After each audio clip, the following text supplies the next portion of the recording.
So, my new book that's coming out in January, Why You're Unhappy. So, before we get to that troubling uh, uh, parallel between the horse testing the rider and the toddler testing the adult, let's start with what did my husband need to do in order to guide his horse? And that's a two-part question. So the first thing is, what did he need to do from the beginning? And what did he need to do later once it went wrong? And that's a great question, and there are plenty of different answers to that, just like there are with children. So there are the what do you need to do in the moment if you have not done it correctly up until then? That is the type of answer, and which is where with horses, that's when you see the whip comes out, the spurs come out, the strong movement comes out. So that's one way of answering that question. And the other is, what did you need to do right from the start so that the horse wouldn't even be doing that behavior? And so those are the, nothing means nothing and everything means something.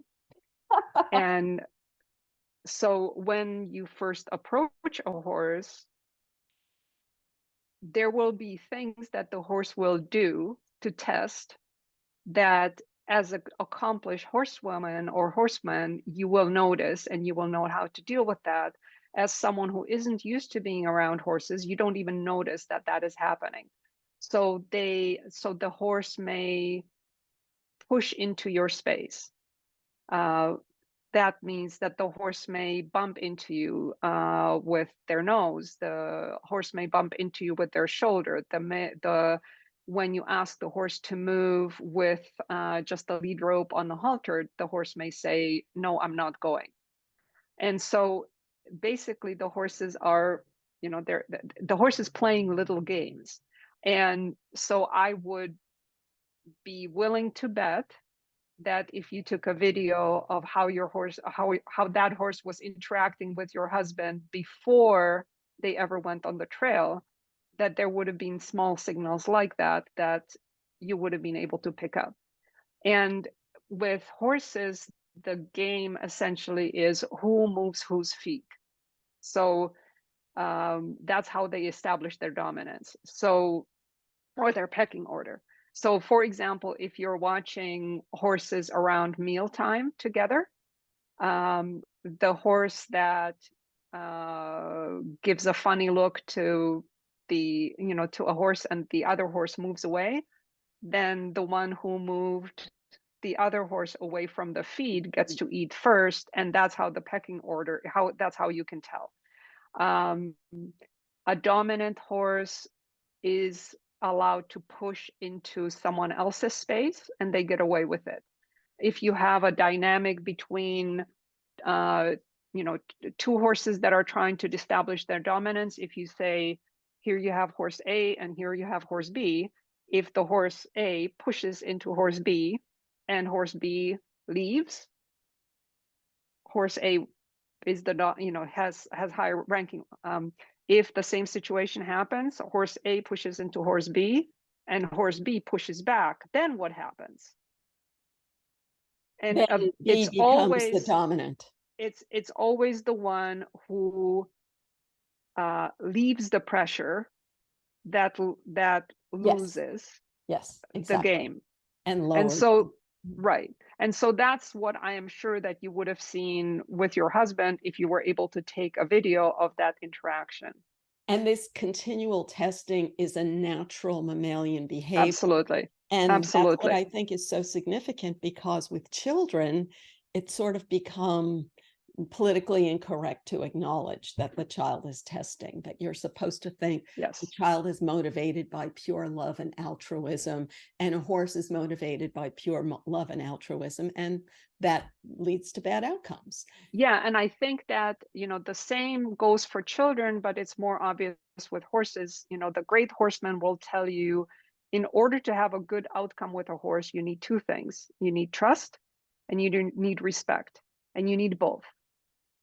And the trust, and to the trust is developed by things like bonding, and with your happy hormones, that would be the feeling of the oxytocin flowing through the system. On the other hand, the respect is where the serotonin would come in. The feeling of dominance, the feeling of, I'm higher than you.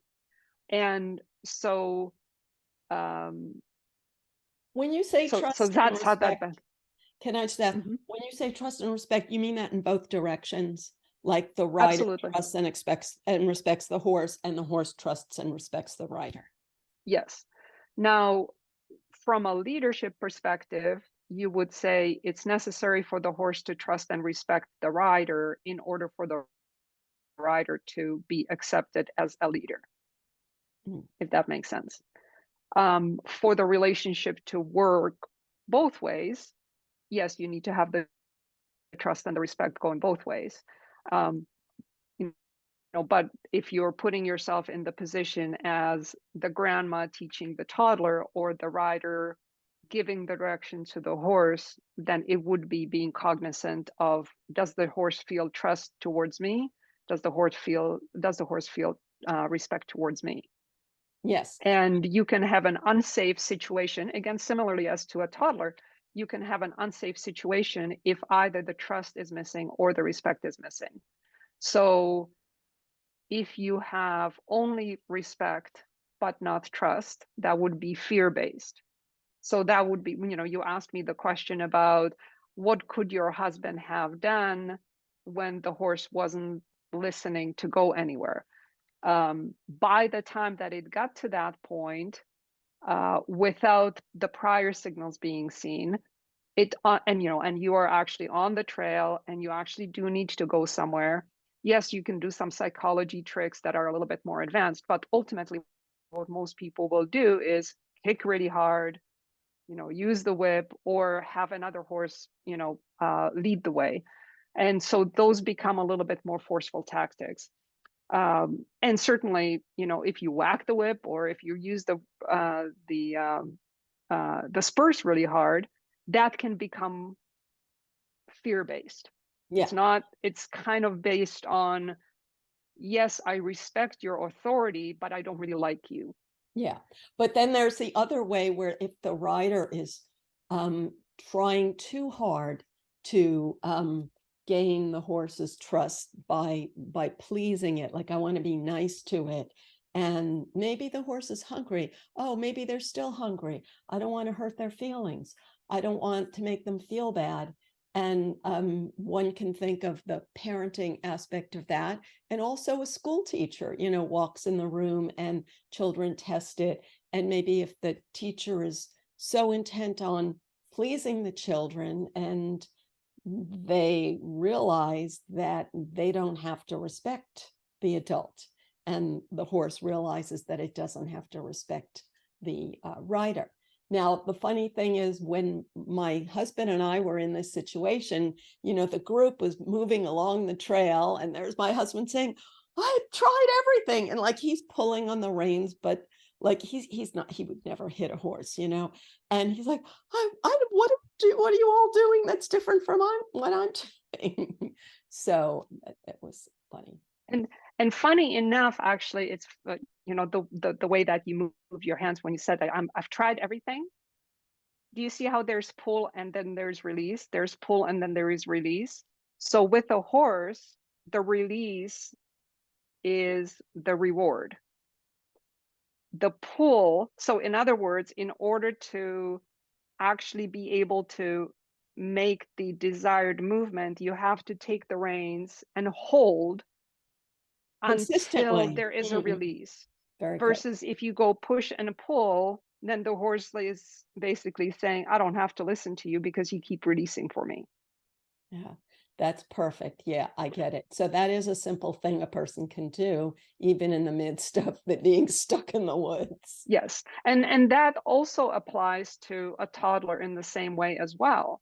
Because if there is screaming happening, when you stop having boundaries while the screaming is happening, you've rewarded the screaming. Absolutely, absolutely. And I'm glad that came from you rather than me. But yes, absolutely, you yield to bad behavior and you train the brain to get more bad behavior. So, would you please tell us more of what you do with breeding? Because it's also fascinating to understand the natural reproductive behavior of mammals. So we live in Southern California, and our breeding horses are in Kentucky because that's where kind of the best land and grass and minerals in the land are, and that's where the access to the best stallions is. So I don't see them all the time. My function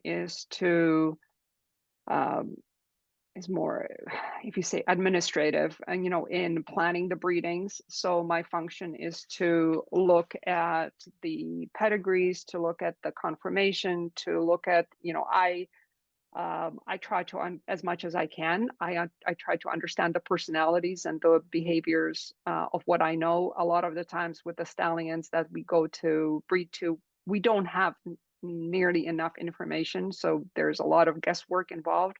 But I pay a lot of attention to the mares that we have, how I see what their running style and the way that they like to, you know, be in the world might be, and I try to match that appropriately. So, for example, you will have, there are many different ways that a horse can win a race. And a lot of that is based on the personality of who they are, and also kind of you could say the pecking order of that as well. So you may have a horse that is a little bit more fearful, who may uh, run gate to wire. They're more or less What does running that away mean? from the herd. So they Oh, start at the beginning and then they finish at the beginning. Um, so that horse may, and I'm not saying will, but that horse may be running more based on, mm, alarm. if I say fear, that's a little bit, more Yeah, on alarm, alarm. exactly. Then, yes, then on the other hand, you may have a horse who will start the race from behind the field Oh. and then will enjoy picking off the competition. Yeah. You may have a horse who really truly enjoys being in the middle of the crowd. I don't know if you saw the movie Seabiscuit. There was one Okay. line in that movie where they said Seabiscuit really just likes to look the opponent in the eye before he goes. Oh, So there are horses like that. Then there are horses who don't enjoy being in the middle of the crowd, and you would want them to be more on the outside and finish up. So there is a lot of psychology that goes into it. And um, the 1977 Triple Crown winner was Seattle Slew, and Billy Turner, who used to train him, we knew him quite well. He trained for us as well. And we had a number of conversations about Seattle Slew specifically. And Billy always would say that the post parade, which is the time when you walk around the paddock and all the, until you get to the gate, that would be the time when the horses would figure out their pecking order just by their behavior. And so that even by the time that the gates opened, the horses already had an idea energetically among each other who was likely to be the leader and who wasn't. do they wear blinders and they can still do that with the blinders on? Yeah, so the purpose of the blinkers is, and I think that a lot of people will see what it is visually, but they don't necessarily understand what it is. Um, there can be different reasons for it, and not all horses will wear them. Some horses don't need them, some horses benefit from them, and there are also different shapes and sizes to the blinkers. They are typically used for horses who have a harder time focusing, so who are distracted.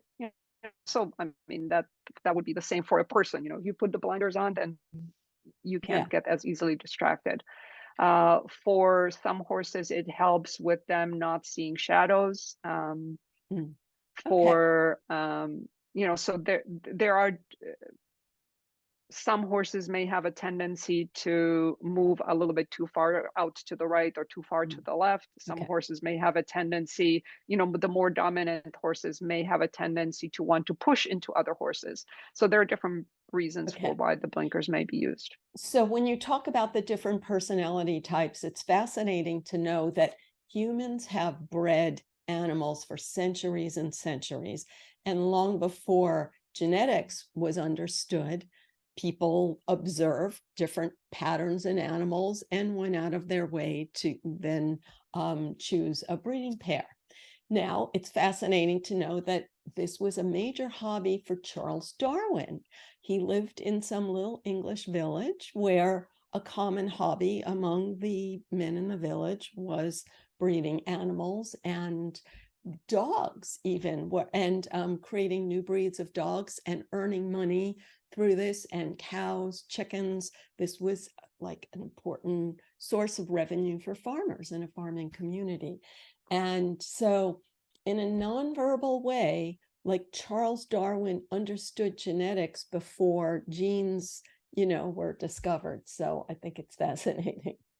So please tell Yes, us. and at the same time, the personalities and shapes and sizes are fascinating in that, certainly if